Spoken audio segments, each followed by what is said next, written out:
I never believed in the supernatural, or so I told myself before moving into that old house.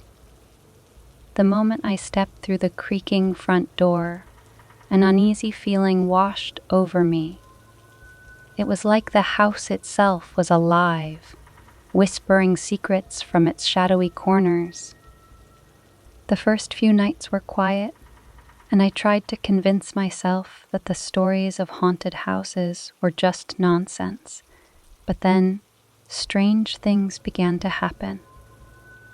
Doors would slam shut on their own, and I could hear faint footsteps echoing through the halls late at night. Each time I tried to find the source, the sounds would vanish, leaving me with nothing but a chilling silence.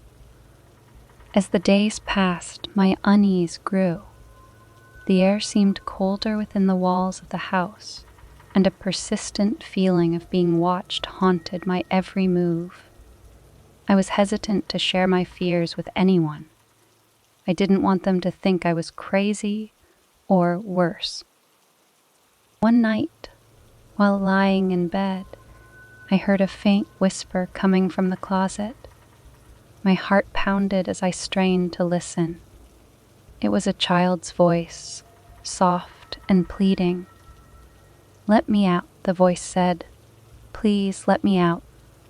Trembling, I gathered my courage and approached the closet. Slowly, I opened the door, and to my shock, a cold gust of wind rushed out, chilling me to the bone. But there was no one inside, just a few old clothes hanging limply on the rack. I tried to ignore it, telling myself it was my imagination playing tricks on me. But the incidents only escalated. Objects moved on their own, and I began to find strange symbols etched into the walls. Sleep became impossible as nightmares plagued me every time I closed my eyes. One evening, unable to bear the solitude any longer, I invited a friend over to stay the night. As we settled in, the unsettling ambiance of the house weighed heavily upon us. My friend, too, noticed the eerie atmosphere, but we tried to distract ourselves with movies and game. As midnight approached, we decided to explore the house together, seeking to uncover any rational explanation for the strange occurrences. But as we reached the basement, we found something that sent shivers down our spines. Scratched into the concrete floor was a pentagram, surrounded by cryptic symbols and candles still flickering with an ethereal flame. A shiver ran down my spine, and my friend grabbed my arm in fear.